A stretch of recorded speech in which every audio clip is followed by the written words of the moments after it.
Gabbard, who served in the Army National Guard for 2 decades and deployed to Iraq and Kuwait, ran for president herself as a Democrat in 2020 and then supported Trump this year. Though she may have switched parties, she's been consistent in her critique of the American military engagements around the globe.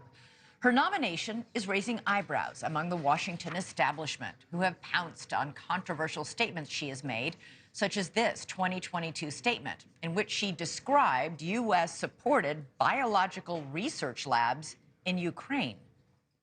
Ukraine is in an active war zone with widespread bombing, artillery, and shelling, and these facilities, even in the best of circumstances, could easily be compromised and release these deadly pathogens. Now, Russia repeatedly spread disinformation that the U.S. was bankrolling bioweapons labs in Ukraine. They used it as part of their justification to invade. Republican Senator Mitt Romney at the time accused Gabbard of parroting Russian propaganda, and Republican Congressman Adam Kinzinger called her video, quote, traitorous. She has denied that she was parroting Russian propaganda.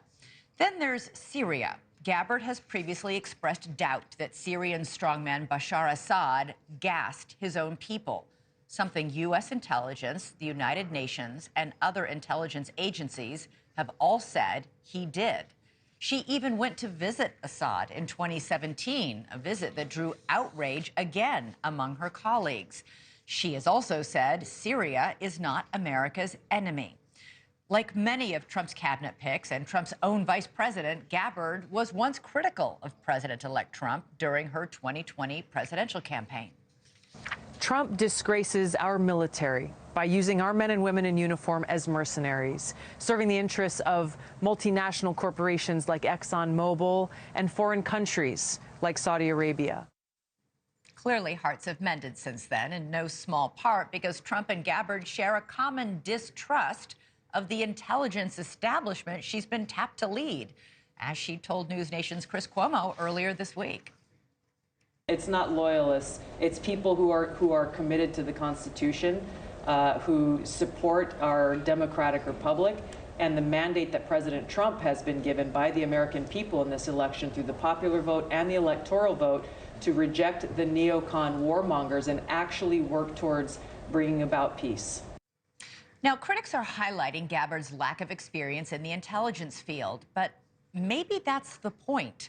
The choice makes perfect sense from the MAGA perspective. The question is, will it make sense to the Confirmation Committee and the allies who we depend on to share their intelligence with us? Joining us now is Thomas Warrick. He's a non-resident senior fellow at the Atlantic Council. He's also a former senior official in the Department of State and the Department of Homeland Security, and executive director of the National Security Institute. Jamil Jaffer is also joining us. Great to have you both. Jamil, are you surprised by this pick of Tulsi Gabbard for leading the entire intelligence community? Yeah, look, it's surprising in part because Donald Trump has named some important players to his national security cabinet, right? We've heard about Mike Waltz, the national security advisor, a very credible person, Marco Rubio for Secretary of State, Elise Stefanik for UN ambassador. These are serious national security picks. Tulsi Gabbard, on the other hand, is more controversial for a variety of reasons. Some things you laid out, including her also calling Edward Snowden a whistleblower after Edward Snowden took billions of dollars worth of intelligence secrets, handed them over to the Russians, not just disclosing things to the American press, but also giving them directly to the Russians. He lives in Moscow now as a Russian citizen.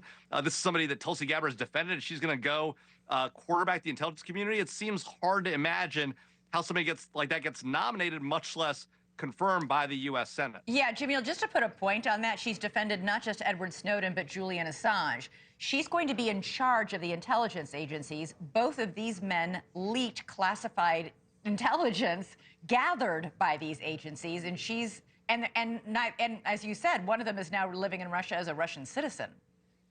That's exactly right. And look, and the reality is that we lost hundreds of millions of dollars, maybe billions of dollars in intelligence capabilities, but people also potentially lost their lives because of that leaked Julian intelligence. Assange released. Right. That's exactly right.